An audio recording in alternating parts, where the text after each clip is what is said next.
Good evening, everyone, and a very warm welcome. I'm Dr. Katie Williams, the Technical and Product Development Manager here at Denji. I just want to cover off some admin whilst we let a few more people join and before I introduce our very special guest. So firstly, we do record the webinar. So if you look out for an email, you'll probably receive that in the next couple of days, and it will show you or have links in it to get you to the YouTube channel where you'll find the recording. If you don't receive the email for any reason, you can just go through to YouTube, look for Denji Horse Feeds, click into the videos tab, and you'll find all of the recordings of our previous webinars there as well. Everyone that's registered will receive that email, and you're welcome to forward it on to others if they're interested. To aid the sound quality for those recordings, we do have mics and cameras off for our audience. So if you do have questions or any comments, please put them in the Q&A or the chat boxes, and please do contribute any thoughts and share your experiences as well. Behind the scenes is a colleague, Katie Reeve, who's one of the nutritionists at Denji. She's going to be answering some questions if they come in throughout the webinar. We will make time for some questions to try and answer live, certainly at the end of each presentation. And again, if we don't get around to all of them, we will follow up after the webinar as well. But without further ado, it is my great pleasure to welcome Sylvia Ormiston.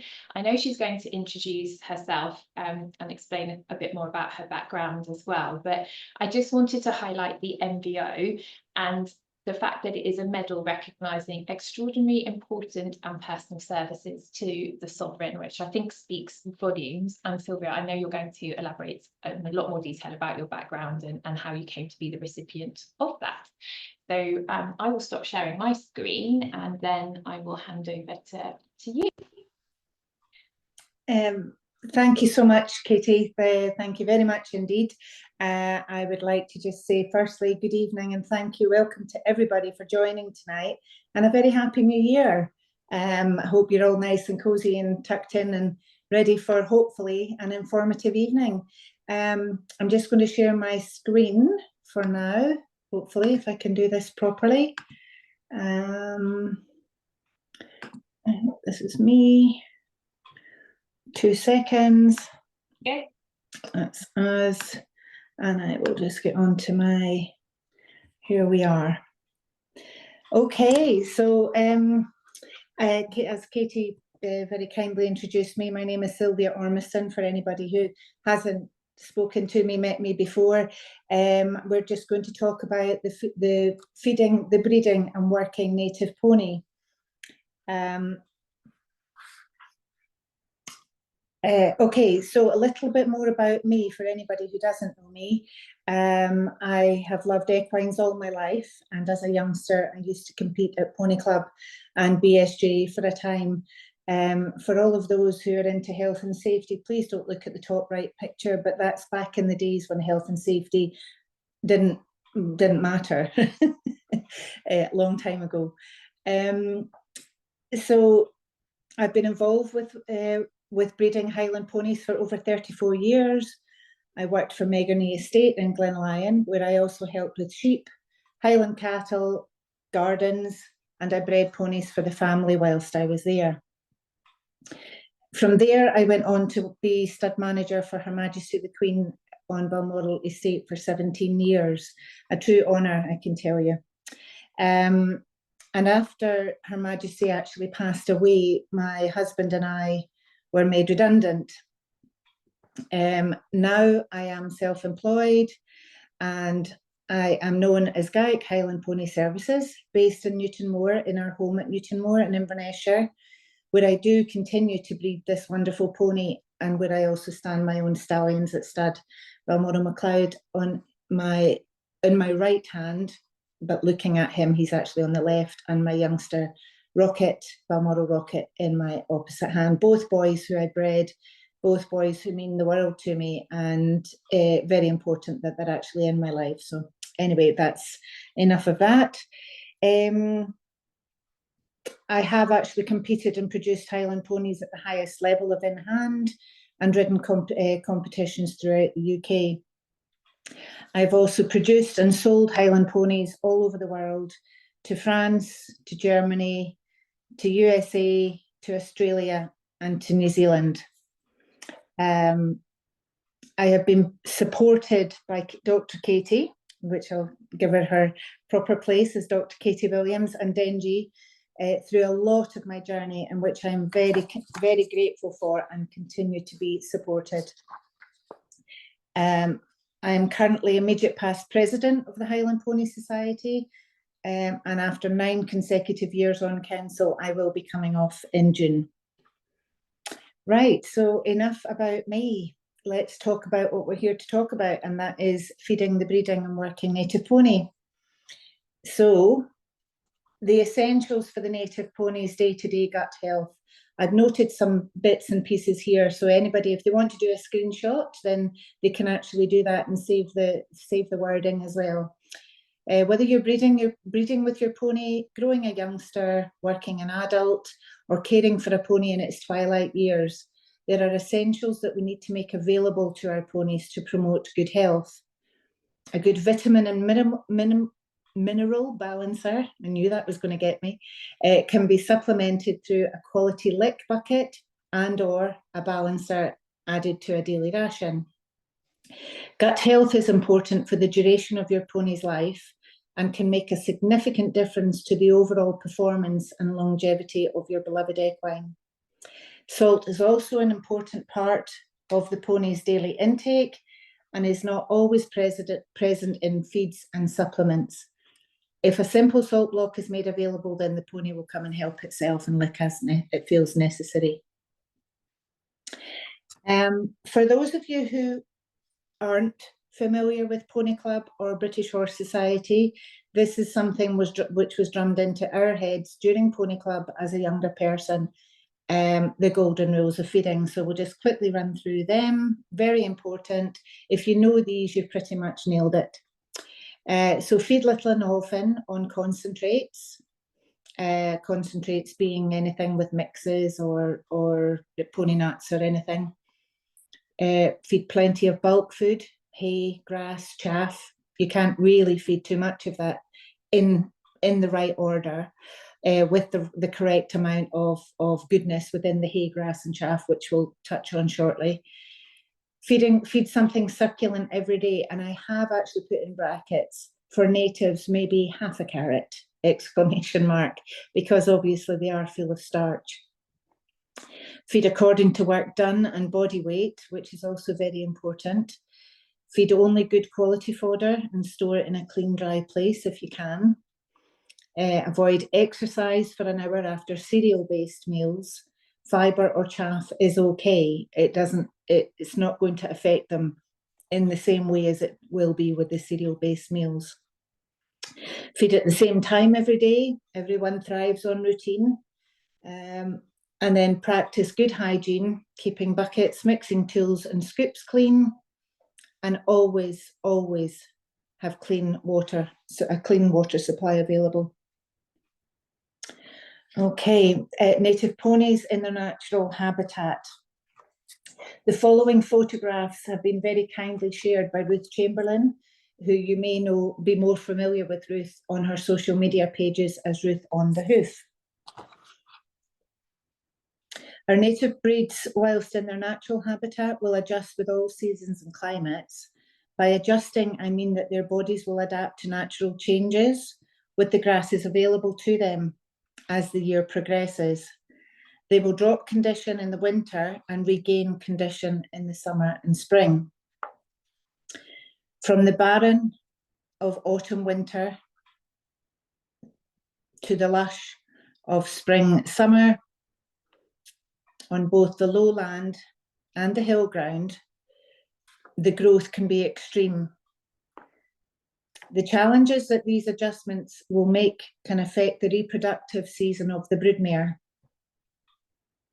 Depending on how well these mares come through the winter and what spring fodder is available will generally dictate the timing of the following season's crop of foals. If a mare is already carrying a foal or has a foal at foot, then this will also create a natural timing factor for the spring-summer crop for the following year.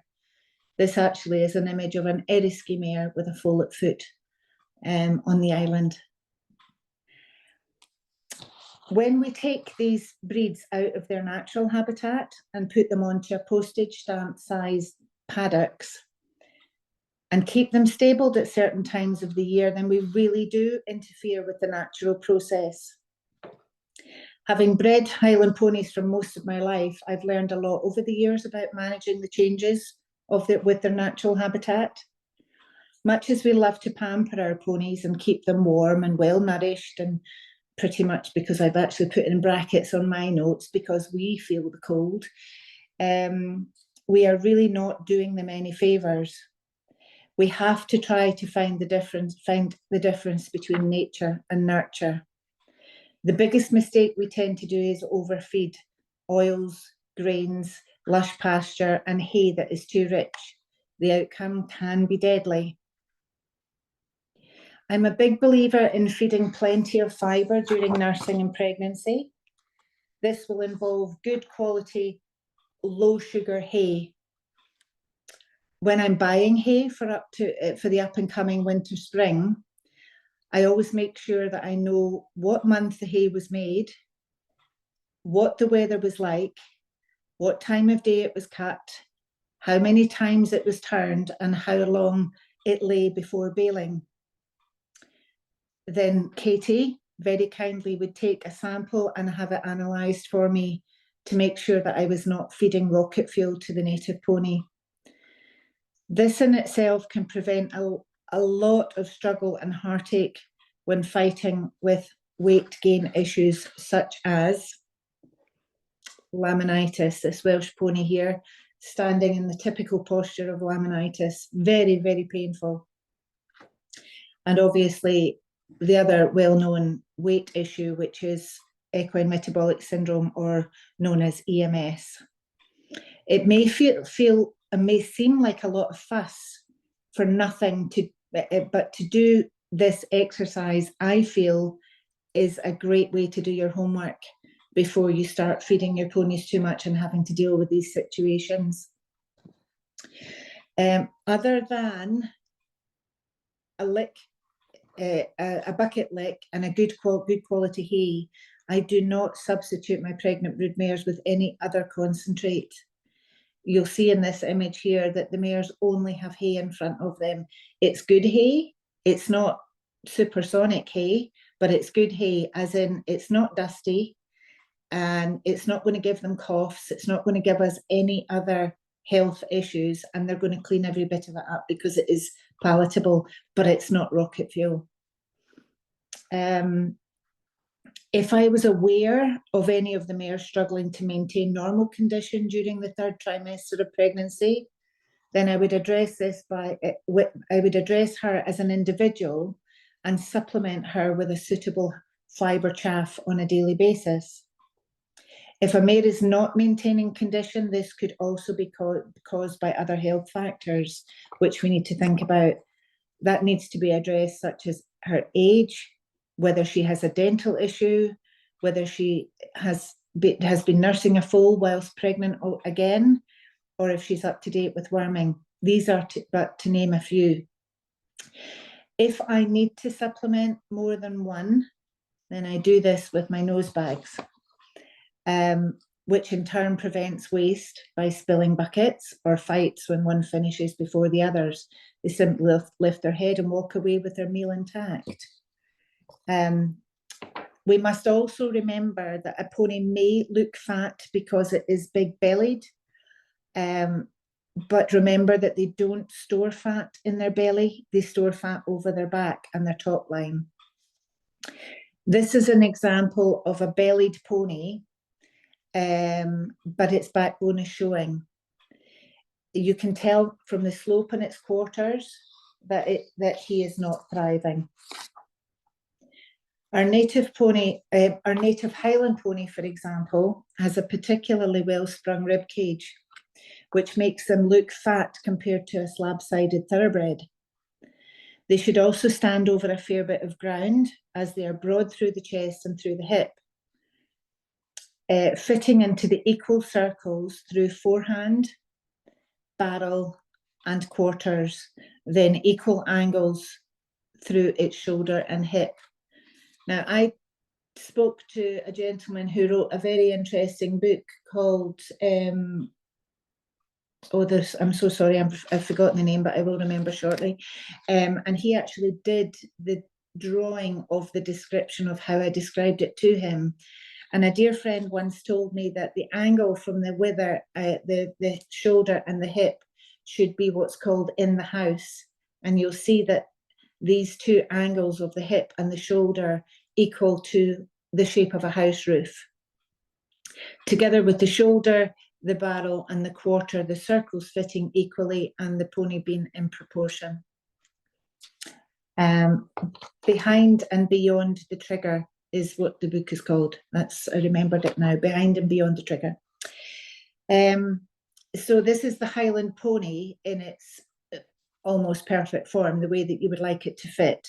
We can also look at a pony that is lean, but fit and well. And this is an example of probably a not so well to put together New Forest pony, but it is fit and it's well, and it has a good glow about it.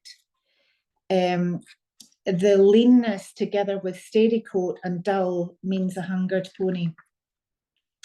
I actually have asked permission to use these next two images from the lady who owns this pony. Some of you may be familiar with this boy's story, but he is very steady and his problem has been addressed, thankfully. Foals and young stock tend to grow a bigger, thicker coat when they're not thriving, and this can affect their growth onwards through their growing years. The reason for this, that a foal could not be thriving, is that the mare is not producing enough milk. There could be a worm burden within the foal, which can seriously affect their future survival. Worm damage brings issues, which leads to another presentation altogether. I'll not go into that today. This is an example of a seriously undernourished youngster with a worm burden. The next photograph is after a summer of good nutrition and TLC.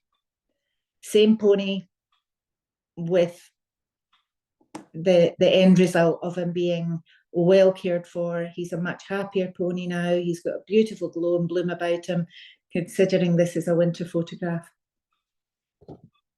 So well done to all concerned on the survival of this young man. I like to start feeding my mares once they have foaled down. In turn, this helps with milk production, knowing that no matter what the weather or the volume of grass available, that the mares will still be feeding their foals well.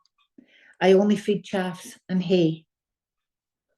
But the foals will also start to feed from the mare's bucket if the mares will allow. Now, I know the mares will probably do this for about 2 weeks, and then it will say, no, you need your own bucket now. So you'll actually see in that image that most of the foals have got their own bucket. So here's another little group with their buckets, just cleaning off, finishing the rest. But we also have to, when we're actually feeding the foals, and the girls that I used to work with, they'll back me up on this, that the best part of feeding the mares is getting to have this interaction with the foals. And the foals look for that people time, and they are such time wasters, but somebody's got to do it. Sorry, I'm just flipping my pages. I like to wean foals late November, and where possible, I like to make sure that they have suitable winter shelter to enable options to keep the weather off their backs if they wish. I feed chaff morning and night at the same time every day, as they really thrive on routine, but then who doesn't? In the young stock years, I like to make sure that they have hay available to them through the winter months and fresh piles every day during the other seasons. This is part and parcel of living with the fear of equine grass sickness. I like them to have something else in their tummy every day. Going on to the working pony now. I'm sorry that most of my images are Highland ponies, but I'm afraid you were going to get that no matter what.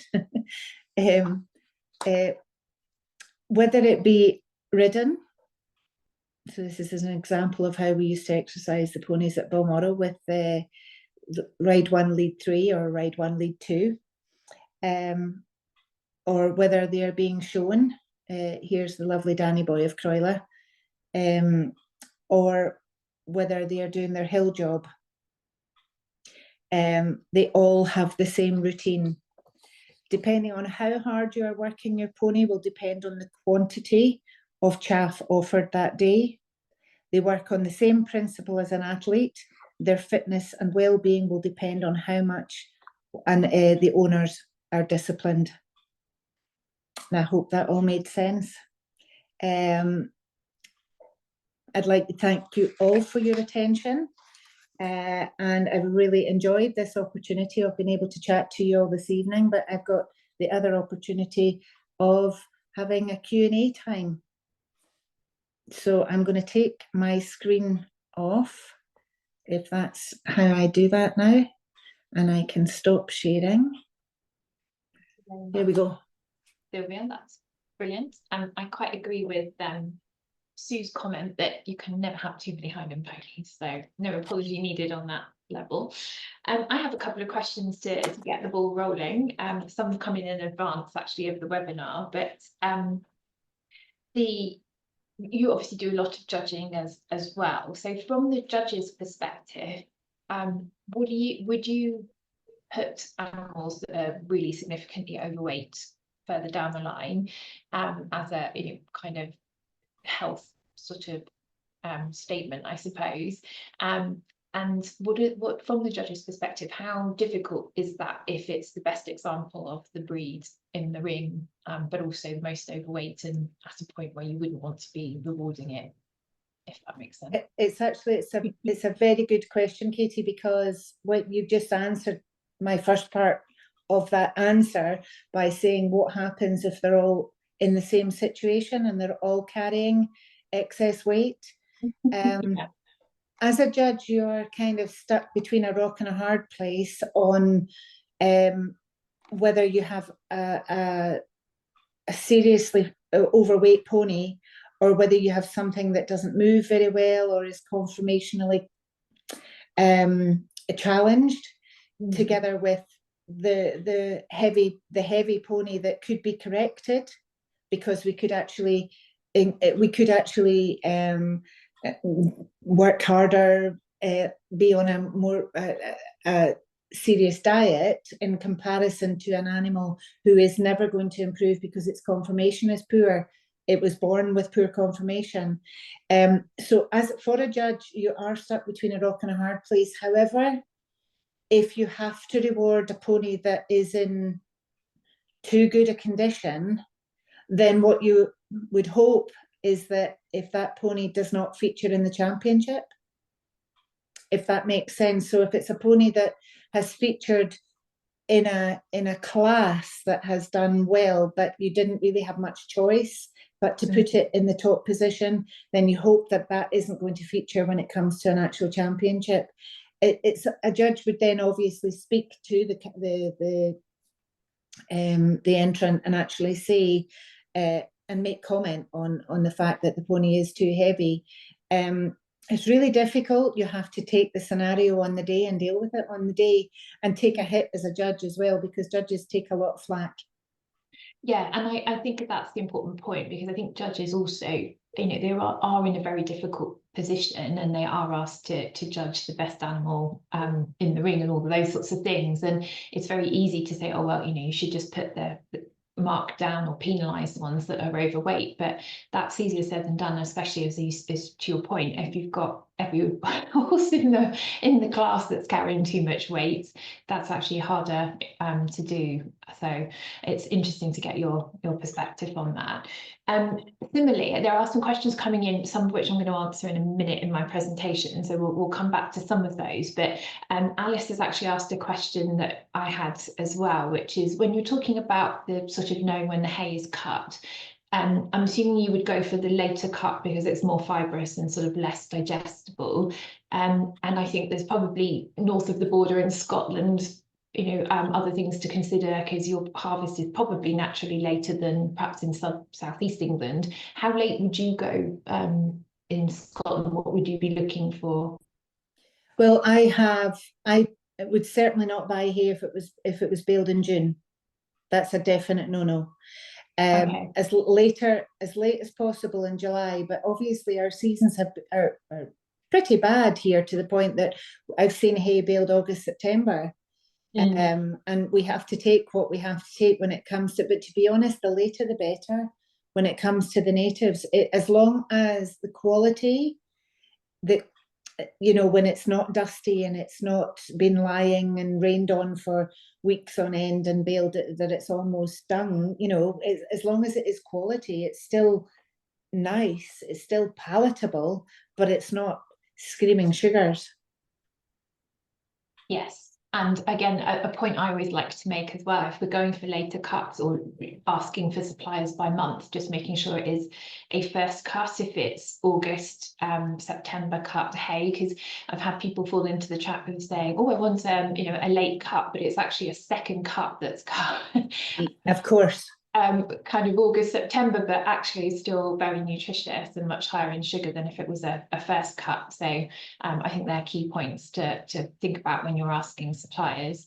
I loved your point about the overcast day, because we've analysed forages for you and obviously lots of other people, and in some of these really long, bright, sunny conditions we've had, I think 2018 and 2022 in particular, and the water soluble carbohydrates in some of these forages is over 30%, which is really, really high. So if we can actually cut on days where there hasn't been so much photosynthesis, there's not so much sugar produced, then it's all trying to help just bring it down even a few percentage points, which it all counts when we're trying to manage these good doers. So I think that's a really valuable point.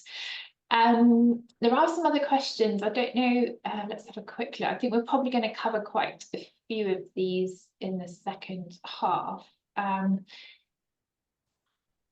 In relation to the turning of the hay, would you look for less turning or more turning? Just to clarify that point as well. I was always told for more turning.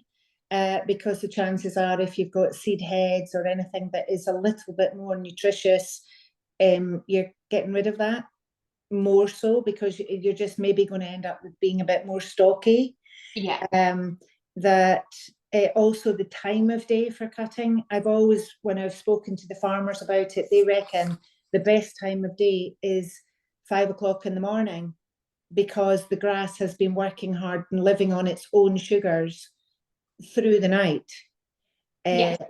So cut it early in the morning, and then you're not going to have that 12 o'clock sugar, if you want to call it, like a noon sugar at the tops of the grass.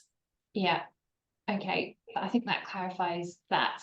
I think if I do my bit, and then we'll come back to there's Katie behind the scenes for anyone that's joining us late, who's going to answer some of the questions as well. I'm hoping that I'll cover off quite a few of them, and then if anyone's got other questions, we'll come back if you're happy to stay with us, Sylvia, and then we'll see you in a bit. So right, let me just see if I can share my screen. Thank you, Sylvia. If that's working. Okay, so I have got some other pictures, although inevitably Highlands do feature strongly in my presentation as well. What I was going to try to cover, if my slides will move along, there we go, this evening really are some of the weight management strategies and how we can dispel some of the myths that abound around this subject. And I think they're reflected in some of the questions that have also come in already. Also looking at EMS, insulin resistance dysregulation, and that sort of connection with breeding. So is it heritable? So in other words, are we passing it from generation to generation? And again, somebody had asked a question, I think, about maybe sort of feeds, but certainly there are a lot more medications, both in horse and humans at the moment, relating to sort of weight management. And there have been some developments in the veterinary perspective. So whilst I want to emphasise very strongly this is straying into the veterinary territory, we want to give you the sort of information, the background to it, because it's very much related to your feeding strategy and the recommendations that vets are making, that you shouldn't just opt for the meds as the first option. We need to look at all these weight management strategies first. And I'll just elaborate a little bit more on why that's come to light in the last few months. So we're going to cover off some of those in a bit more detail, and then if we haven't covered any of the questions, we'll come back to those at the end. So I think my first question really is, are we right to worry about obesity, particularly in relation to the sort of native breeds? And I think the studies that we've done ourselves, but also in the published literature, the problem really is that we are tending to underestimate our horses and ponies in terms of the amount of fat or their obesity status. So we're underestimating it perhaps compared to professionals. And there's a particular study that's cited or talked about a lot by Pippa Morrison and colleagues. And it's really where owners were requested to assess the body condition or the body fat score of their horses compared to a researcher. And the kind of feedback generally, or the take-home message from it, is that we're tending to underestimate, and therefore we are normalizing obesity. In other words, we're so used to horses and ponies carrying this extra level of fat that that's become the norm, and so we're not actually able to identify when they are overweight or carrying too much fat. Now, I'm sure you've probably all come across the sort of body fat scoring cards and systems that exist. You might hear it referred to as body condition scoring. I tend to try and use body fat scoring because I think condition is a term that we tend to use a bit euphemistically. We don't want to cause offence, so we sort of say in a slightly roundabout fashion, oh, they're in good condition, where actually if we were honest, they're overweight and carrying too much fat. So by actually describing or using a term that reflects what we're measuring in terms of fat, then body fat scoring is a much more sort of accurate and sort of honest way of assessing these animals. So we use the 0 to 5 point scale, which actually has 6 marks, if you like. We rarely come across an emaciated 0, but effectively we try to avoid using the words ideal or correct for the scores in the middle. And the reason for that is that there are, the midpoint is somewhere between 2 and 3. If you look at the graphic there, sort of halfway is literally between those 2 scores. And it may well be that 2.5 is an appropriate condition score or fat score for a particular individual. And I've got an example to show you in a minute. And that's why we don't want people to think that actually lean is sort of negative or underweight, and that 3 is the ideal or the correct. Somewhere between the 2 might well actually be the right fat score or an appropriate fat score for an individual. Now, if all of these numbers and the terminology and the jargon that goes with it is causing confusion and actually you think, oh goodness me, this is way too complicated, I do want to be a little bit provocative in this sort of forum, if you like, because actually, does it really matter if you aren't able to work out which score is applicable to your horse or pony? There are images there. It's designed to try and be objective, but all I want you to be able to do as a nutritionist is recognise if your horse or pony is overweight. If you can do that and you don't feel confident to put a score against it, I don't mind, as long as you're recognising that you need to take some action and try and achieve some weight loss. For me, that's the main sort of mission or goal accomplished. And I think if all of this is complicating things too much and just puts people off altogether, that is quite a negative sort of consequence of it. But abandon the scoring if it's causing confusion. As long as you can look at your horse or pony, determine whether they're overweight and whether they need to go on a diet, that's what matters for me. And some of the signs that you're looking for, this is obviously an Exmoor pony that ended up on one of the nutrition team's yard, and you can see, hopefully it's coming through on whatever device and screen you're viewing the webinar on, but that cresty neck that we so identify with obesity, you know, people do find it hard to differentiate between fat and muscle tone. Well, a telltale sign that it's fat in an extreme case is that the top of the neck is starting to flop over to one side. You see this very commonly in donkeys, where they store a lot of fat on their crest and might be really quite lean in other parts of the body, but the crest will actually eventually sort of topple over to the side or flop over, and that's a really telltale sign that you've got a significant level of fat storage on the crest or on the neck. But those creases on this Exmoor pony's withers are another telltale sign of quite a significant fat coverage. And again, if you sort of turn their neck and bring their head around towards you, it's kind of encouraging or facilitating that creasing. Again, another sort of really obvious sign. And you know, Sylvia made the point very eloquently that when we take these horses and ponies out of their natural environment, we domesticate them, we put rugs on them, we want to lavish love and attention and care on them, but they are so stoic and so robust. Like this New Forest broodmare that I saw earlier this year. I go down to the New Forest quite a lot because I have family down there, and you see these mares breeding, and okay, perhaps we wouldn't want our domesticated horses to get quite so lean, but she's got her ribs showing. You can see her hip, but she's raising that foal perfectly well on the sorts of grass and other forage that's sort of available to her in the forest. And that is in marked contrast to the domestic environment. We've always got to try and keep that in mind as to how well these animals can actually do with very little input and support from us, if they have access to the sort of pasture and high fibre diets that Sylvia outlined and described. So another example where there was a really strong case to have an animal that was previously suffering from lots of recurrent episodes of laminitis due to being an older chap diagnosed with PPID, which you might be more familiar with as Cushing's syndrome or disease. And he was overweight when we sort of got involved, and it was really apparent that we needed to get the weight off, and an appropriate body fat score for him, given all of his circumstances, was a 2.5 on the 5-point scale. And funnily enough, once we get the weight off, get him into this sort of leaner condition, the laminitis was far less frequent, and the correlation between the weight management and the sort of health was obvious to see. And I think he has thrived into his old age with that PPID in a much healthier state through carrying a lot less fat. And that's why we try to avoid this, as I said earlier, the 3-point or the 3 mark being the sort of ideal or correct, because it's not always where you'd want every individual to be. But you can see, hopefully, the arrows are pointing that his shoulder, that you can see the sort of structure of his skeleton. You can see the point of hip. It hasn't just disappeared under a load of fat that makes him into a bit of a blob like the poor Exmoor pony. So I just wanted to bring into and sort of push the boundaries a little bit in terms of where the latest areas of research are going.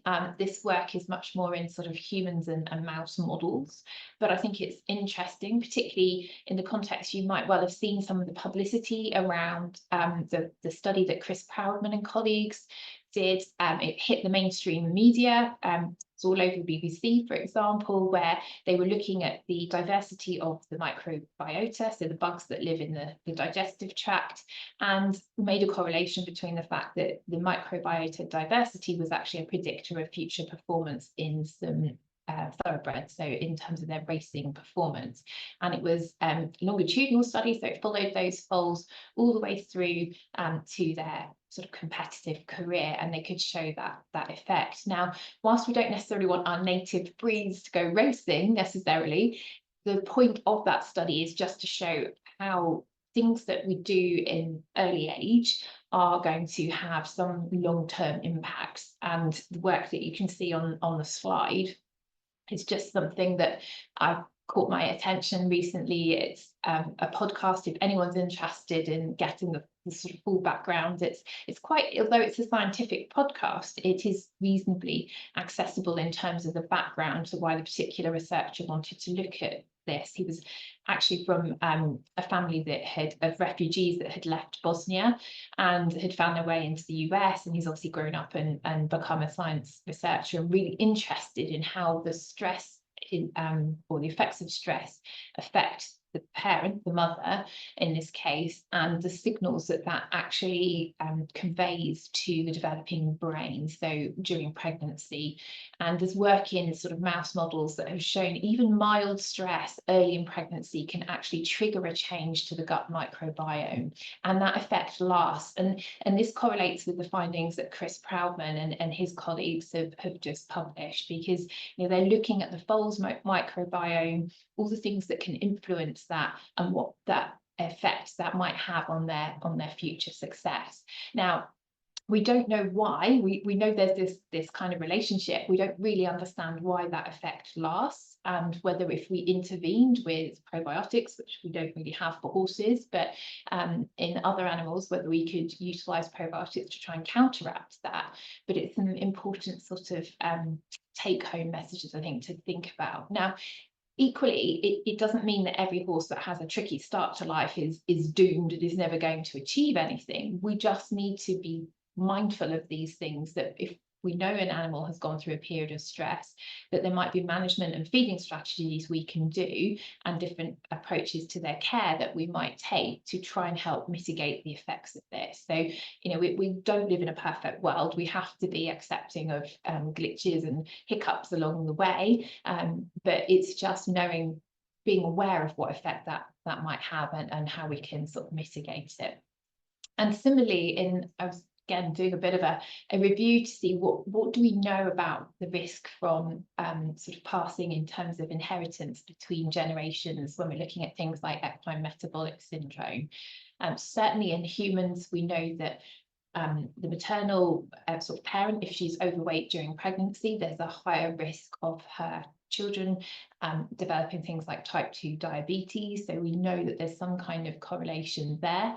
And equally, in this study that was carried out, now I want to stress it was in the US, and those researchers chose two particular breeds to compare. So they picked Welsh ponies and Morgan horses, and were looking at traits, both genetic and environmental, that might well kind of come together and create an increased risk. So on the heritability side of it, 8 of the 9 traits that they explored, they found to be significant in a range from sort of moderately to highly heritable. So in other words, those things that they looked for, it meant that the offspring of those particular animals were going to be more likely to have EMS in due course. So heritability is a key area. And again, I want to stress, it doesn't mean to say that we shouldn't be breeding from animals that are diagnosed with EMS, because as the researchers were very keen to point out, we would end up potentially trying to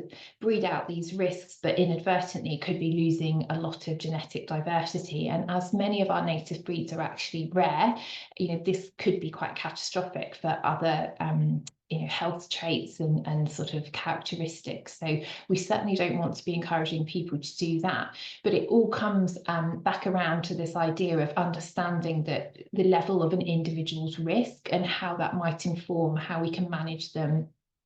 Things like more frequent monitoring might be required if we're going to go to the lengths of blood testing, but also things like the use of medication, that being aware that they might not fully respond as we would expect. And I think this is, as a horse owner, really, really useful information, because there's nothing more frustrating than when we work with people, they put every effort in, they try to get the diet right, they go to the lengths of analysing the forage, and yet still they seem to get problems, which seems grossly unfair compared to some people that don't pay any attention to it at all.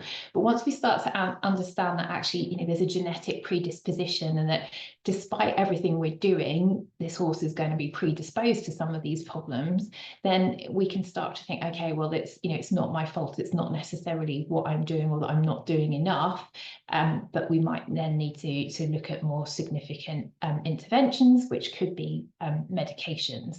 Which brings me nicely on to the point I wanted to make about some of the concerns about the use of particular types of medications. Now, some of you might have never come across these, but the SGLT2 inhibitors, which are known as erticafflozin and canagliflozin, they are what we call sodium glucose transporters. So the receptors to these sort of the glucose transporters are primarily in the kidney in the horse, so they're going to limit reabsorption of glucose. And I came across a graduate vet that called this drug, for ease of sort of remembering it, she called it the sugar piss drug.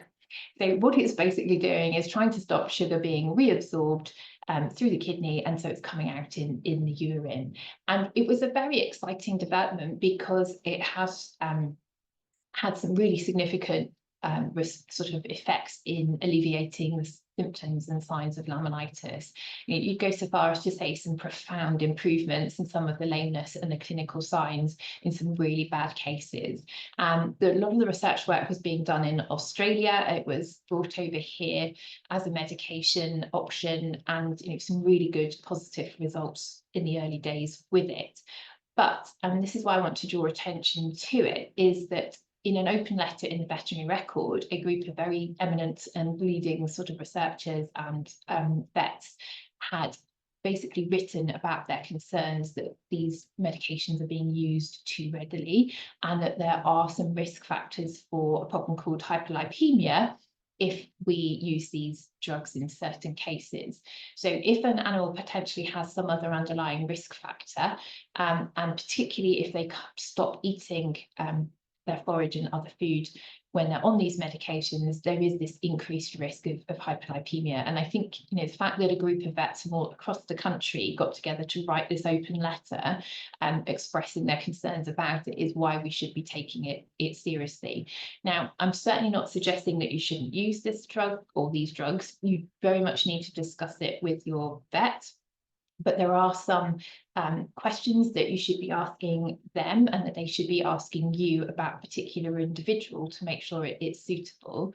And the key point made in this open letter is that we should be looking at those other strategies, such as dietary management.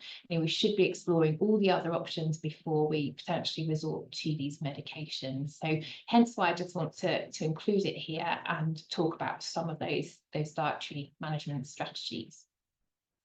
So I think we're all aware that grass is a big part of the obesity problem, and this energy gap, as we are calling it, is getting smaller as the grass continues to grow. Certainly in the southeast of England, we don't get very many spells of sufficiently cold weather to sort of slow the rate of growth of grass. So we are mindful that most of the time for the average horse or pony, if they've got good access to grass and plenty of it through the winter months, they're probably still getting most of their energy requirements met. So that graph is just trying to show the energy level required for maintenance, which is the sort of bluey black horizontal line, what you would need for light work, which is the green horizontal line, and then the amount of energy, and these are all obviously approximates, but the amount of energy you would get throughout the year from pasture. And as you can see there, the yellow line only really dips below the green and the sort of bluey black ones in the depths of winter. And I would suggest that there are occasions, certainly some recent winters, where it probably hasn't dipped below those lines at all. Now, in the questions a minute ago, I think people were asking about things like grazing muzzles. They are very efficient and effective at reducing pasture intake. So Annette Longland and colleagues did a published study where they saw a reduction between 75 and around 82% in the amount of grass consumed. And actually Tracy Hammond, one of the nutritionist team at Dengie, did a similar study for her master's degree and found basically the same level of reduction. So we're fairly confident that that is an effective way to reduce their pasture intake. Some people don't like using them. Some horses and ponies are very adept at getting out of them, but if you can keep them on, I think they are a good strategy. Now, we know that ponies, in particular, once the muzzle is removed, will overgraze or overcompensate for the fact that once it's taken off, if they're still on good grass, they can consume well above what they actually need for the whole day in a few hours. So the kind of, I suppose, the guidance would be, if you're going to take the muzzles off for a period of time, then bring them off the grass, the good grass, for that period. Either stable them, put them into a track system, or the strip grazing, which are the other options for trying to manage grass intake, if you possibly can. If you have something like a wood chip paddock, and this is a bare paddock, we try not to use the term starvation paddock, which is with what we would have used when I was small and had fat, overweight ponies. It's like, right, starvation paddock for you. We didn't have the luxury of wood chips, but it was effectively a dirt patch. But the advantage of things like wood chips are obviously, from health things, you're trying to avoid mud fever in the depths of winter if you can put them on wood chips. I prefer wood chip to sand, just because if they are giving or eating their sort of conserved forage, so things like their hay, haylage, whatever you might be using, if it's on sand, there is a chance that they're consuming quite a bit of sand as well. So if you can use wood chip, you're getting complete control over what's going in. And as grass is one of the biggest variables, and often one of the biggest contributing parts of the diet for sugar and calories, getting them off of there just gives you a little bit more control over what your horse or pony is actually consuming. So yes, I think muzzles are definitely a very useful tool for trying to reduce intake, and I would certainly use them as soon as your animal is coming anywhere near sort of good quality pasture, as a way of just introducing them gradually to something that's more lush than what they're previously used to. The second area of the diet that we need to give attention to is the conserved forage. So the stuff that we're basically taking from the field, whether it's hay, haylage, and I would put into that category as well straw, which I will expand on in a minute. They're all options for trying to give them an alternative that's high in fibre, low in sugar and low in calories, when we can't give them the luxury of 24-hour grazing on nice grass. Why do we need to put this conserved forage in? Well, it's really important for maintaining gut health. It is supplying fibre that is the energy source actually of the cells of the gut themselves, so the colonocytes. They are the cells in the colons, and they're helping to or the fibre is helping to give them an energy source that is basically being utilised to ensure the integrity of the cell structure. If in mouse models, again, we don't put enough fibre into the diet, we're seeing a phenomenon known as leaky gut syndrome. And that basically means that we're not putting enough fibre in to keep the gut cells healthy, and therefore the level of sort of mucus that lines the gut that protects them is also eroded. We expose those cells to high levels of acid and things that they shouldn't be exposed to normally. That compromises their health. They tend to sort of become, instead of being nicely tightly bound together, we get this sort of opening up of the joins between the cells, and it's known as leaky gut syndrome, which means the gut's more permeable and things can escape out from the digestive tract into the body that shouldn't normally do so, and that will have repercussions for the health of the animal overall. I think it's still quite strange, really, that we don't actually know how much fibre a horse needs, but we tend to talk in terms of minimum intakes of forage. So fibre you will find in lots of different feed materials, but it's the amount of forage that we have a recommendation for. And currently that is I suppose the consensus between nutritionists and most vets would be that we need to give at least 1.5% on a dry matter basis. So the horse's body weight, take 1.5% of that, and then the dry matter of the forage itself, and that's the number that you need to achieve every day. And this is for the long-term management. Now you might come below that, and I do regularly come sort of in conversation with vets that find that 1.5% the horse's weight will plateau. They can't get it to lose any more weight, so they will come below that 1.5%. But my view on that is that if you're doing it for the short term, and by short term we mean under 3 months, the aim should always be to return to 1.5% as a minimum for the longer term management, and that is to try and protect the horse against other issues like things like hyperlipemia, colic, gastric ulcers, etc. If we can, it is much more preferable to try and reduce the calorie density rather than the volume. So if your horse has plateaued on the forage that you're currently using at 1.5% of intake, rather than dropping below that, let's try and find a forage that's lower in calories. So we get more chew time, we get that important fibre for the health of the gut, but with just less calories. And how do we do that? Well, this is where I suppose I'm an advocate for utilising straw. Now, at Dengie, we use it as an ingredient. So, there's lots of fibre feeds that will contain straw. So it's not an alien thing to be using for horses. But I think some of the concern comes from the safety of it in relation to gastric ulcers. And as ever, unfortunately, what gets kind of shared on social media and other places is not the full story. So the study that has caused some concern, it was back in 2009. It was from researchers in Scandinavia, and they were looking at the risk of ulcers with in connection to different forages. Now, in Scandinavia, they use a lot of straw, and in many cases, it's the only forage source or the majority of what the horse or pony is consuming. That is rarely, if ever, the case in the UK. It's a component of diets, but it's never the majority, or rarely the majority of what the horse is eating. And when it is the only or majority forage source, then there is a risk of, or an increased risk of ulcers. It doesn't mean to say it's causal, so that as soon as you feed that level of straw, every horse is going to get ulcers, but it was a risk factor and a fairly significant one for it. But there has been some follow-up work, and using up to 50%, in this case wheat straw, to replace haylage had no ill effects, and the authors of that study were looking specifically for ulcers.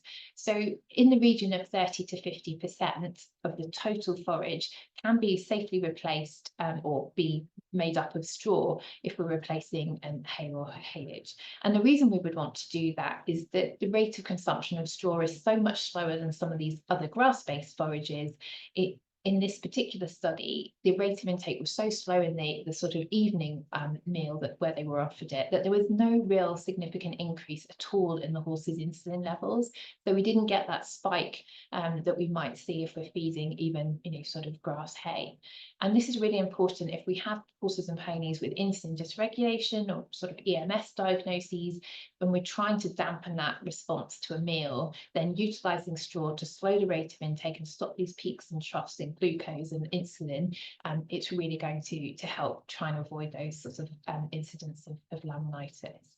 And aside from that, it's obviously very good at bringing the calorie content down of the total ration. So if we can dilute what we have with straw, if we replaced 1/3 of an average UK hay with straw, by our rough calculations, it's around about a 16% reduction in the calorie or energy intake. Obviously, if you're replacing an even better quality forage, then that reduction is going to be even more significant. So if you had a good quality forage and you replaced half of it, you might actually see a reduction of calories in the region of around 20 to 25%. And I think it's really interesting to note that the reference text we have, which is the NRC, suggests that to change a half a unit on our 5-point body fat scoring scale requires a reduction in calorie intake of around 11 to 15%. So hey presto, just by replacing your forage, around 1/3 to 50% of it with straw would actually help you achieve that sort of reduction that should make a difference. If you are concerned, you can soak it from a hygienic, and steam it for that matter, but to improve its hygienic quality. You can mix it into the hay net to ensure that the horse or pony isn't eating too much in one go. And obviously, if the particular individual has poor dentition or a history of impaction colics, it's not something that you would perhaps enter into lightly, and you'd certainly want to discuss it with your vet. But for the vast majority of horses with good teeth, it's a really good way of diluting the forage and sufficiently to make a difference to their weight and their fat store. And of course, if you can't access the longer length straw easily, then there are short chops available that you can use in the bucket feed instead. When it comes to the bucket feed, and Sylvia talked a lot about how she uses sort of chops and chaffs and chopped fibres primarily as the sort of bucket feed for her Highlands. And there's a good reason that we want to think about exactly what type of fibre is going into the bucket feed.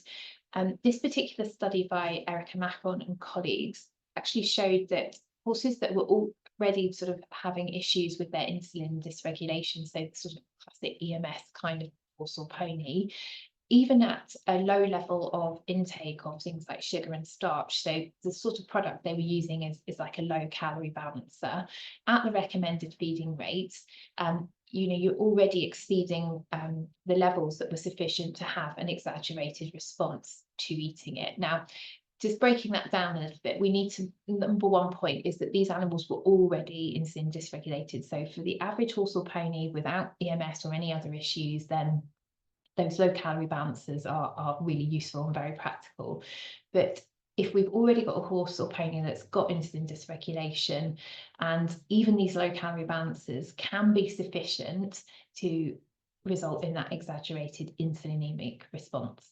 Now, the key point from this study is that all of those horses consumed the feeds in around 10 minutes, which is relatively typical for a bucket feed. But if we rewind a little bit and think about that use of straw in the forage and how a significant effect it had on slowing the rate of intake, if we apply that principle to the bucket feed, then there's a real sort of, I suppose, takeaway message from this, that yes, we want to find those low NSC feeds, so those that are low in sugar and starch, but also the other key point is to slow the rate of intake as well when it comes to the bucket feed. And that's where the chopped straw in particular comes into its own. Other studies have shown that straw is taking longer than other chopped fibres to actually eat. So it's taking more chewing, an increased number of chews, and longer eating periods when we put straw in the bucket rather than other chopped fibres. And to be perfectly honest, it's why some of the recent additions to our range at Dengie have a much higher proportion of straw. I'm really trying to get the calories down, but also make it take a really long time to eat, which I know is not the most convenient and practical when you're waiting around for horses to eat their ration, but it is designed to take a lot longer for this very reason. We're trying to slow the time that these animals are consuming their feed as much as we possibly can. We also know, if we are thinking about ulcers, that the more force the horse has to use as he actually chews, there is a direct correlation with the amount of saliva they produce. So these more fibrous materials are actually helping to create more saliva production, which is neutralizing acidity, obviously, in the stomach, but it's helping to keep other parts of the digestive system healthy too. So that's the rationale for these really high contents of straw in the feed. I think it's really interesting to point out as well, just this kind of concept of hidden calories. We don't often appreciate just how energy dense some of the traditional feeds can be. So half a stub scoops, that's the round sort of bowl shaped large one, if it's just a cool mix of around 10 megajoules per kilo digestible energy, is actually going to provide enough energy for around 20 minutes of schooling.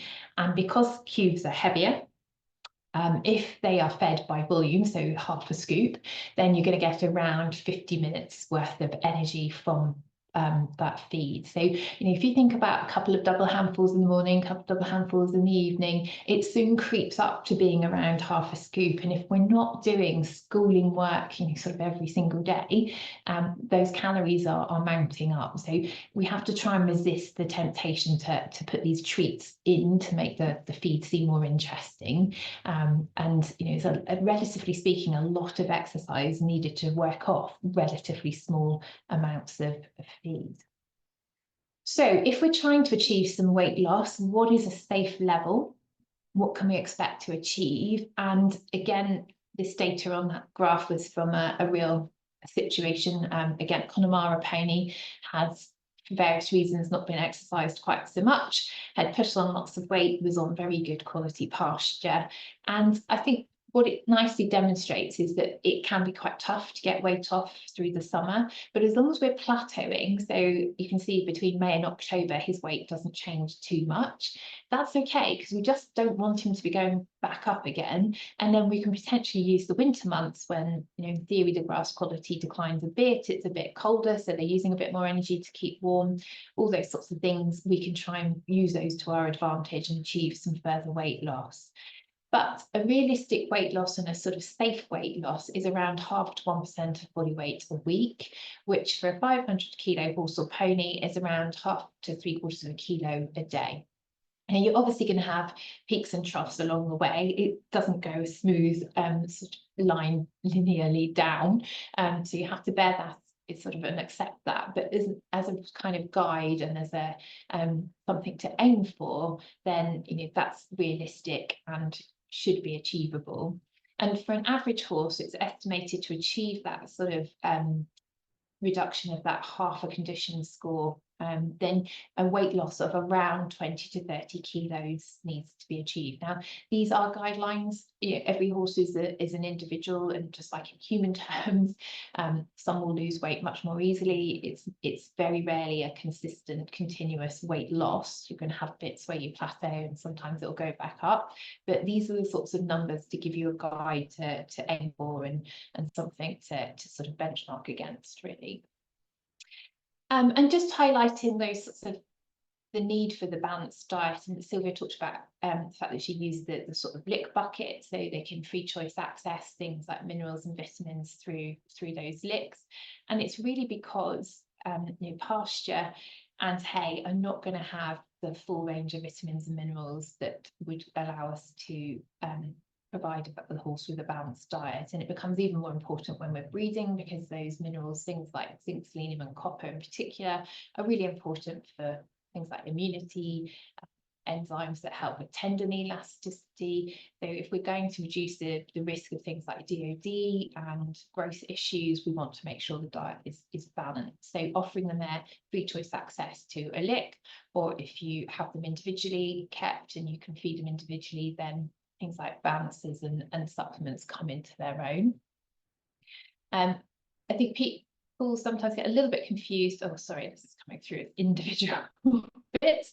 About how the balances actually work, because they can look a bit daunting when you just see the percentages declared on the packaging, but they are designed to be fed at much lower levels, and that's why the concentration within the feed itself looks very high. So you might see protein levels in a stud balancer of around 32%, which will put people off.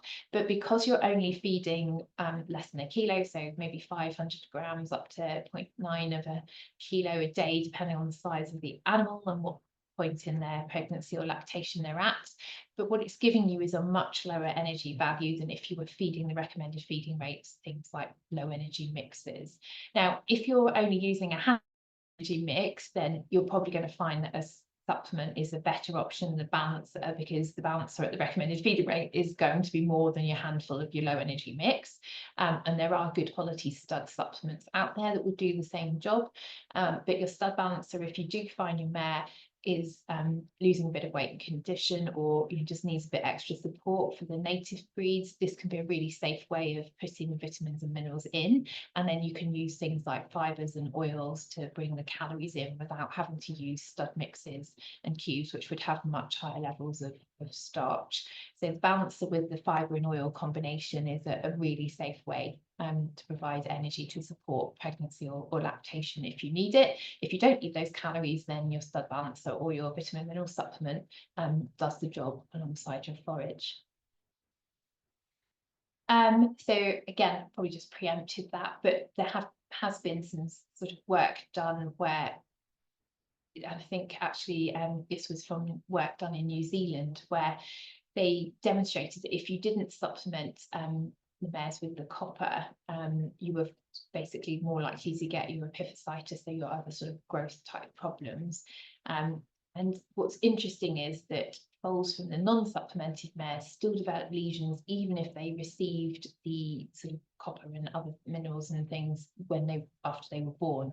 So what it's trying to make the point of really is that mare is actually passing or transferring those nutrients across to the fetus when it's inside in utero, and that foal is effectively accumulating stores. So once it's born and growing at its most rapid phase, it's actually got some internal resources to call upon, which it's accumulated during the pregnancy.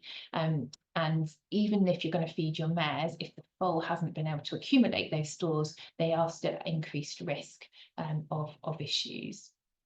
And again, the sorts of things we might see are those sorts of contracted tendons, though copper in particular is helping to give the foal what it needs for sort of tendon elasticity, the enzymes that help that to or avoid this sort of problem, which we might call ballerina syndrome or contracted tendons, where they're coming up on their toes. And you might get away with it for the first 1 or 2 pregnancies as the mare depletes her own reserves and she's passing those across. But later on, that's when you might start to see these orthopedic sort of developmental problems coming through. Now, the quality of forage also plays a part here as well, because you might get away with it 1 year because you've got good quality forage, but if you're not feeding or allowing them access to those sorts of important nutrients in later pregnancies, and in a year when the quality of the forage isn't so great, that's when your perfect storm might occur and problems result. And as Sylvia highlighted, those mineralized licks are really useful when you've got group fed animals, because even those lower down the social hierarchy, if you are feeding as groups, if they're missing out on the bucket feed, they can top themselves up using a lick. They're a really practical way to help counter those sorts of issues. So my key takeaways really are, if we're thinking about good doers, then grass and the sort of conserved forages we're using are usually the greatest sources of sugar and energy in the diet. I'm sure if you have a good doer, you're probably not putting much in the bucket anyway. So it's trying to find ways that we can reduce the intake of sugar and energy from the grass and the forage itself. Yes, we might want to dip below that 1.5% dry matter intake for the short term, but it's far better to try and use more of a lower calorie forage rather than less of a good one. And by good, we mean the sort of sugar and energy value in there. If we can slow the rate of intake through the forage and in the bucket feed, utilising straw, especially if you have a horse or pony diagnosed with EMS and therefore has got some form of insulin dysregulation going on, that is really key. And I think if we slow the rate of intake, you might be able to get away with a little bit more of a higher total NSC. But the aim is always to bring that NSC down and slow the rate of intake. And if you've done all of these things, or there are valid reasons why you can't, then that's the point at which we should be thinking about the medications. And your vet should be talking about all the risks associated with those meds too, and asking you questions and discussing these points with you, rather than just saying, right, okay, let's try this. And do ask us. I cannot reiterate strongly enough how much the nutrition team at Dengie and elsewhere, they're there to help you with all elements of your horse's diet. So if you're really struggling with the forage side, which I know lots of people are, because that sort of 10 to 12% NSC target is very hard to achieve, and it can be very confusing, especially if you have analysis done. Then nutritionists are there to help you with all of that, not just what goes in the bucket. So please do make use of that. But thank you very much for listening. I will do some questions, and I'm sure there'll be some more for Sylvia as well. So I will stop sharing, and hopefully Sylvia is still there. And we'll have some more questions. Okay. Sylvia, do you have any questions or anything that you've spotted that you want to answer while I just scroll through a few as well? I have been quietly doing so. Oh, lovely. Are there any you want to sort of share with everyone? Gosh, I'm going to have to remind myself now. Okay. Remind myself. I have actually been trying to answer Alice, which oh yeah, I think I've maybe actually answered it twice. She was asking about what kind of block do we use, lick do we use? Put my glasses on, it might help. Yeah. What lick do we use for native broodmares? And this is, we've worked with Cali Block from Davidson's for a long time because we are seriously low in selenium. And the Cali Block is high in selenium, but it's also high in mag. So of course it's bitter. When they start taking it, it becomes bitter quite quickly. So they stop taking it so they don't eat it like sweeties. Because obviously native ponies will eat anything like sweeties if it's got any kind of, if it's palatable at all. And if we've got something as readily available. But interestingly, I actually discovered they go it much more in the summertime, yet you would think they would go it much more in the wintertime. But with there being lesser available, but they go, so whatever they're not getting from the grass in the summertime, they're substituting with the lick. Yeah, and I think some of that's a really good point actually, because if they are sweating a bit more, just if I know we don't get hugely high temperatures, but if they are sweating a bit more, the saltiness of the lick will attract them. So that could be a possible explanation for it. Just trying to think of anything else that might lead to that, whether the concentration, sometimes if the grass has got a lot more moisture or there's more volume of grass, the minerals are in effect more diluted within it. So you might find that they are just feeling like they're getting less and then topping up for that reason, because the minerals within it would be more dilute. It's a bit like that with mare's milk actually. If you have really high yielding mares, so they're lactating very sort of large amounts, the minerals tend to be more dilute within it. So again, that means that the foal can get more energy because there's a lot of energy coming through from the milk, but not so much mineral to kind of help support the growth rate alongside it. So Okay. I suspect it's possibly in the adult horses much more to do with sweating and just hotter temperatures and things like that. Would be my guess, best guess. There's a question about hay soaking, which is a good point. The thing about hay soaking, and I say this is somewhat tongue-in-cheek, but if you ask 10 nutritionists, you will get 10 different responses in terms of soak times, temperatures, all of those things.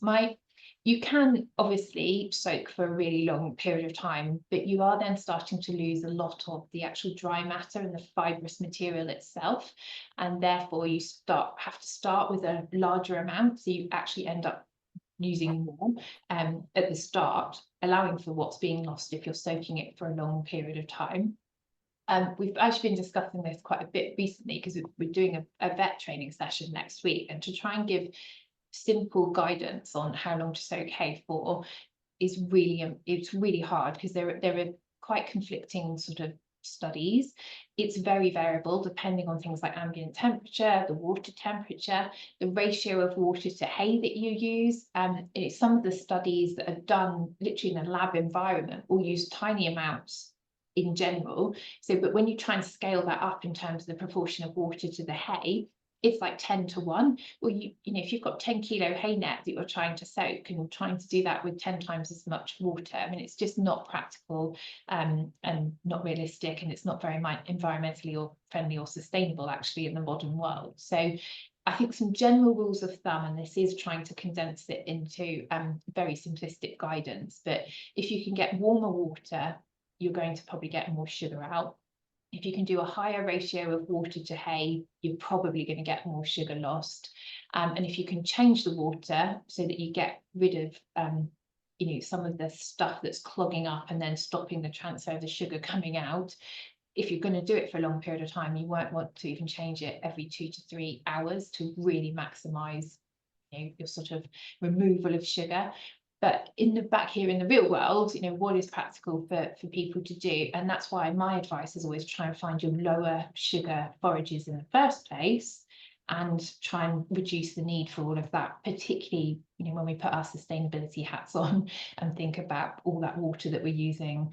And as Pat Harris always keeps reminding me, you know, what you tip out is actually really an effluent, and you should be disposing of it responsibly.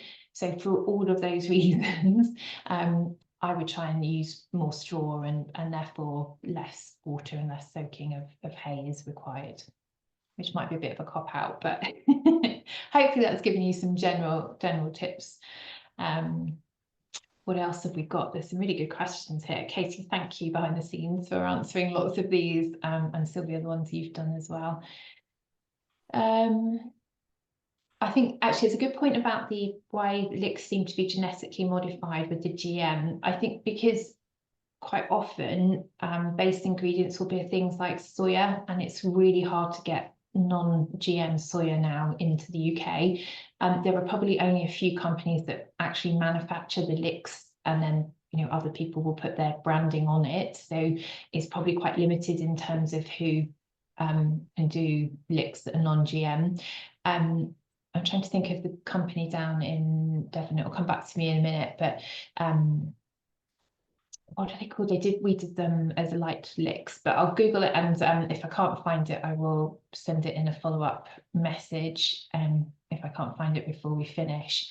But they used to do a low sugar. I'm not sure if it was non-GM though, but it was certainly a low sugar option. Which would also reply to the question for the which lick for the native brood mares. But your Cali blocks, Sylvia, are they more widely available, or is it just Davidson's across Scotland? I think it's Davidson's who make it, but they will send it anywhere. Okay, so you can. You know, they're very good at sending it wherever it needs to be. They're 20 kilo blocks, and we would normally go through one a month with maybe 4 or 5 ponies in a paddock. And then you'd probably go a bit quicker in the summertime. Brynner Coombs, Dennis Brynner Coombs is the option. We're very pro Davidson's, but yes, Brynner Coombs is another brand company. Thank you, Katie. Okay, yeah. If you can't get a hold of the Davidson's one. So I wanted to ask a question actually about the was it Behind and Beyond the Trigger with your circle? Behind and Beyond the Trigger, yes. Was the book about the horses and the development of that sort of circles and things? I wasn't sure. It's actually about the native ponies working on the hill.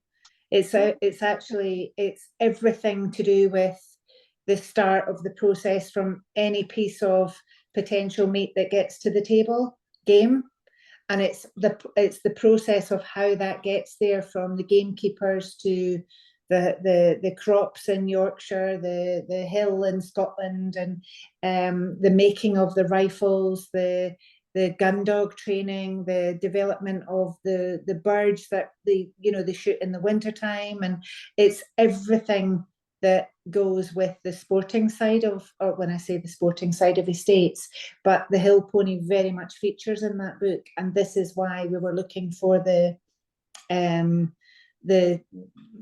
idea of being able to fit the pony into the circles and into the house, and for laymen to be able to understand of the strength of the conformation and quality of the Highland pony needed for the job.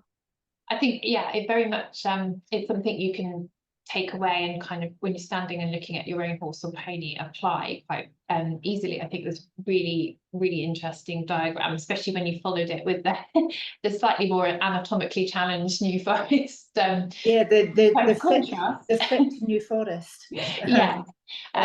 So I think that was a really useful tool. So if we'll get that link as well, and then we'd share that in the follow-up email so people can access. Yeah, to go and access that book if it's something that they're interested in, because it's a beautifully illustrated book. It's so beautifully detailed, and it's not just an A5 coffee table book. It's way bigger than that. Oh, wow. Okay. Nice. And the other question I had for you from the breeding perspective is, when you've got young stock, what are your thoughts on whether you show them or not, and how well conditioned you would have your youngsters if you're going to take them to the show ring? And do you think there is a trade-off if you have them too well done, does it have consequences in your experience for the longer term? I think it's very difficult for breeders in general to be able to pre-enter a show.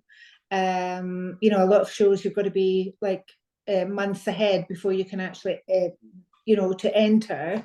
And then you get to that point where you think, oh, crikey, we're now really bum high, or we haven't grown very well. We're not looking great.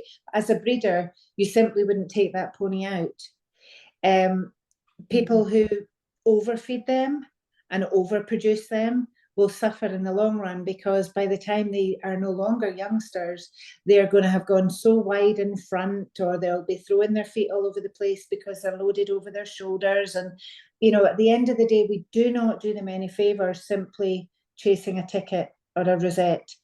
And I think we just have to go with them and not expect them to be what they are not, if that makes sense, that we actually have to, each one is an individual and we mustn't compare them against others.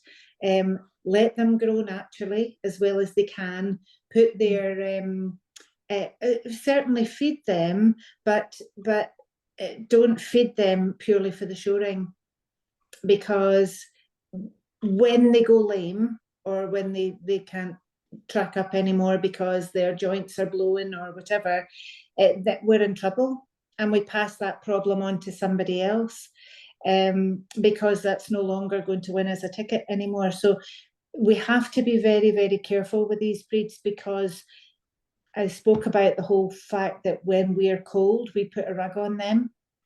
Yeah. They simply don't need it. No.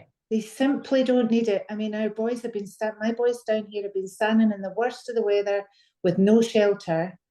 I've now got them a container, and they now have a shelter, and they're very grateful for it. But not one day have they been stood there with any shivering, or, they're both just still quite happy. They're Highland ponies. Yeah. They're tough. Yes, absolutely. And I think we cause more problems when we overdo it than underdo it, unless in those extreme examples. Exactly. Clearly. Yeah.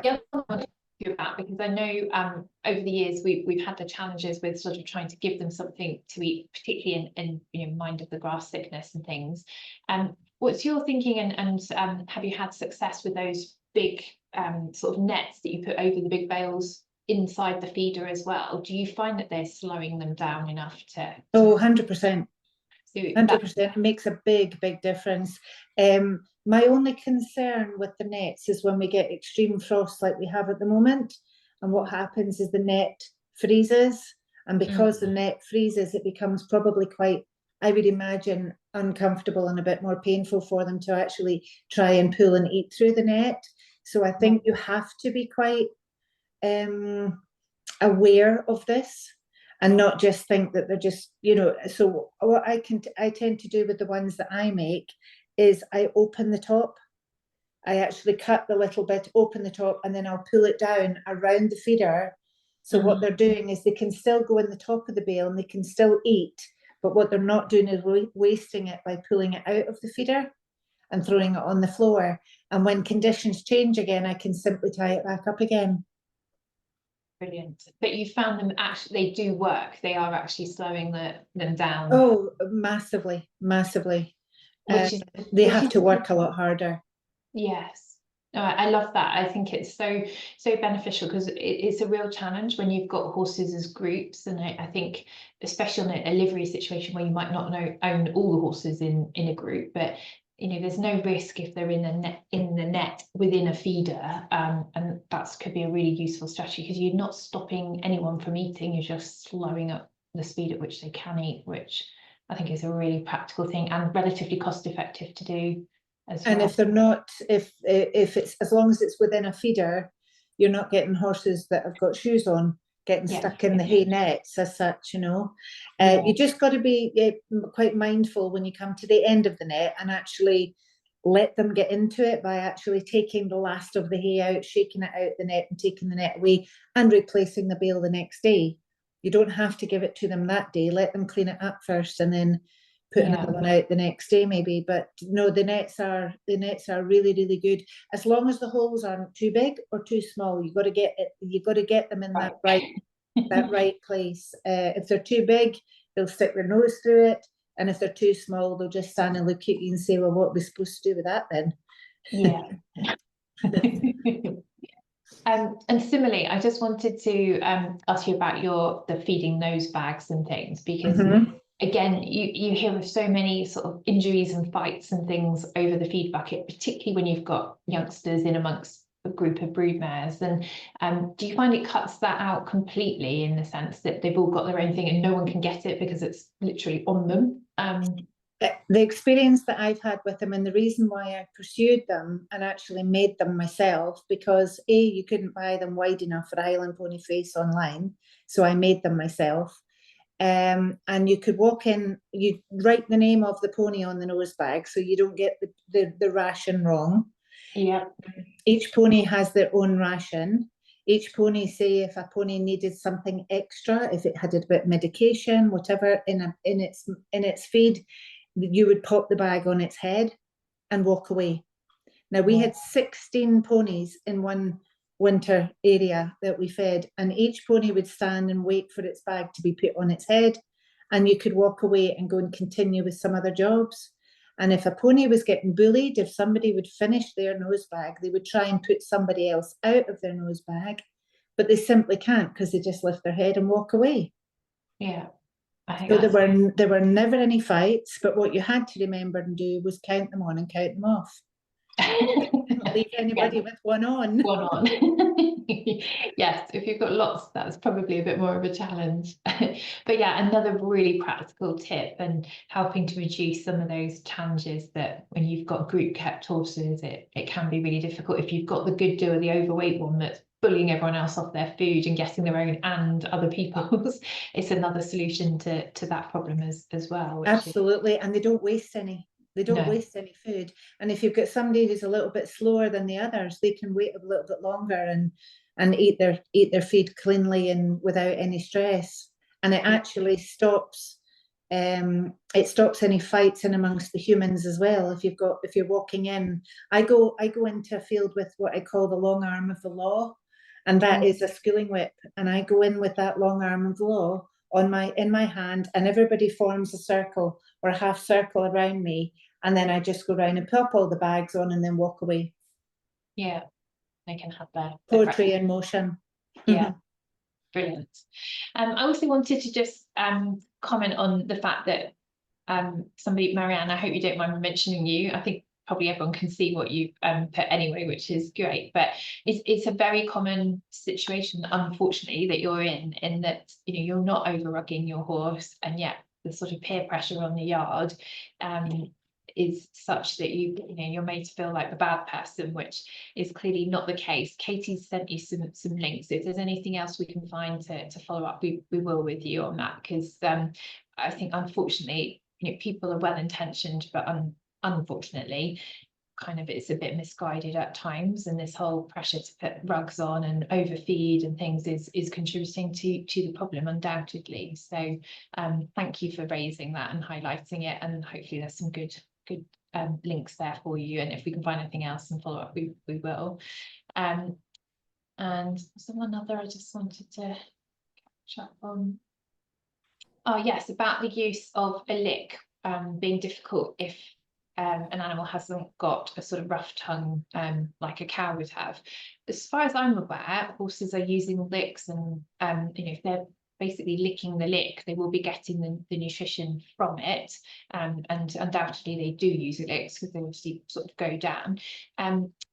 Your tablespoon of salt is fine. It's not going to cause any harm in the sense that it's sodium chloride, but if you want that broad spectrum of sort of minerals, then, and if for any reason the horse isn't using a lick, and some of them don't find them palatable, then a vitamin and mineral supplement is a better way of just getting a broad spectrum of vitamins and minerals. So just wanted to sort of clarify that, because there are salt licks which will do the job of your tablespoon of salt, and then there are more sophisticated licks in the sense that they would have your vitamins and minerals and other things in as well. And it's all those other nutrients that, especially if you've got breeding or young stock, they're going to need that copper, selenium, etc., which you wouldn't find in a normal salt lick or your salt. So just to clarify on that one, really. The licks, certainly the experience I've had with the licks and the ponies are very good at scraping them with their teeth. So they Right. don't just lick, they actually bite. Mm. And is even just on a mineralized one, or because I know often the sort of molasses-based ones can be quite tempting for them to get stuck into, but have you found that with just a mineral lick as Just well? just the the Cali block. When we've been using the Cali block, you'll look in the Cali block and you'll see there's grooves. There's an impression like you've been to the dentist. And their teeth rust at the same time. So somebody's obviously been a bit more hungry than someone else, but I dare say once they get that edge in and they have they kind of bite, then they lick into that edge as well. So yeah. Brilliant. I think there's a lot of questions on the rugging, and Katie's just sharing some of the advice that's out there from both BETA, which is British Equestrian Trade Association rugging guide, and the BHS as well. I think as a general point, you can use these very light, thin rugs for practical reasons if you're wanting to ride and keep them clean and dry and things. So again, trying to balance practical, but they're not really offering any sort of installation in terms of sort of warmth. So there is that balance if you're thinking, gosh, I can't cope with a dirty horse on a daily basis if I want to do something with them, then both of those guides will be really useful. So we'll try and share those as well in the follow-up email for anyone else that might want them. I think we're coming to the end of the questions, Sylvia. Is there anything you've been thinking about you want to add while we've got the chance? Just talking about rugging, when we put our ponies to the hill and had a pony would come off the hill that day and it would be probably a bit sweaty and it's got a full winter coat because it's out at Hinds for the hind season, we would put a 50-gram rug on them. Not a thin lightweight rain sheet, because they actually make them cold. It's like wearing a cagoule type jacket. When the rain comes through it, you get cold. So it kind of defeats the purpose of protecting them. It's actually making it worse for them. So I would always put a 50-gram, no bigger. That's all they needed was a 50-gram, and they would actually warm themselves to dry in below. So they would come off the hill, they'd be sweaty, we'd try and clean them up as best possible with the job that they were doing. They obviously had a bit of blood stain on them for doing their job, but by the morning, the rug had dried them and cleaned them. And it was a 50-gram, that's all it was, but it kept them cozy enough to keep them warm, to allow them to recover after their day's graft to go and do the following day. So my recommendation for any natives, if you're going to rug them at all, 50-gram max. Even if they're clipped, 50-gram. Yeah. And that's the point, they are working animals as well. So, they are doing something and they have a job to do. So we've got to, kind of manage them and keep them accordingly. So I think there are people's also advocating on the basis of what you've advised previously, which is lovely. And again, would you suggest clipping to keep weight down, even if not in work? And my view on that would be yes, if it is effective at helping them use a bit more energy to keep warm. Then absolutely, but I would always keep. I wouldn't take it off their back. No, if they're clipped, make sure their back is covered. But a trace clip or even a blanket clip is good enough, even just something down to the stifle, removing their belly up between their chest, all of their neck, but leave it on their back. Yeah, and we always have to keep bearing in mind that the conditions, the relative conditions. You're in sort of Scotland. It's noticeably different to us in the southeast of England. So if you're watching from other areas other than Scotland as well, if they're coping in Scotland in those sorts of conditions, then it's even easier for them to manage further south. So yes, think about the context as well in your particular area. But yes, if you're in Devon, definitely. And there was, again, I just wanted to say again, thank you to whoever shared the Blue Cross. There's advice there on when to rug your horse, and it comes under the sort of wellbeing and care category by the looks of it on their website. So again, if you are encountering and want to share the fact that actually appropriate rugging is important and not over rugging is just as important for their welfare, then that could be a good resource too. So that's brilliant. Okay, I think anything else, Sylvia, you would like to mention? I don't think so. I just want to watch it back because I missed some of your talk, Katie. Oh, sorry. Questions, and I want to go back and listen to what your informative information. Yeah, it was really good, really good. I would just like you to do a little bit, if anybody wanted to get in touch with you for advice or services and things and help, guidance, what's the best way for people to contact you if they would like to? Through well, could I give you my details to put on your you can, your link? very much so. Are there any services, because you've obviously got the stallions? Yeah, my stallions are available obviously at stud. I'm also obviously locally, I help people round about. If anybody's interested in the nose bags, then please do give me a shout. I'm not here to tout business at all, but I'm here to help if I can help. Absolutely, and that's always our philosophy. There's everybody needs tools and things to do jobs, and you've been brilliant at sharing some really practical things that people can do, and really sort of problem solving things that are kind of challenges that when you have a good doer, it can seem like there is no obvious solution. But thank you so much for sharing that. What's the saying? Work smarter, not harder. Is that what they say? Exactly that, and when we've got so much advice and knowledge, it's it's a real privilege to be able to share it with everyone. So we're really grateful for that. And just again to say that the webinar is recorded, so please do feel free to share it, forward it on to others, because there is so much practical advice that I think people could really benefit from. And yeah, if anyone would like to get in touch, please do. If you've got any follow-up questions, please do get in touch with Sylvia if she can help you in any way. But thank you everyone that's attended. Thank you, Sylvia, so much for imparting your knowledge and wisdom to us all. I really thank you for inviting me, and I really appreciate being involved, and thank you to Dengie for continuing to support my causes. It's our pleasure, very much so. And just a shout out, thank you, Katie Reeve, behind the scenes. We really appreciate you answering all those questions and keeping us on the straight and narrow. And yeah, Donna will be working her magic on the recording and it will come out soon. So thank you, everyone. But yeah, take care and safe journeys home for those of you that are travelling, and we'll see you again soon. Thank you. Thanks so much, everybody. Thank you. Bye-bye, everyone. Bye-bye. Bye.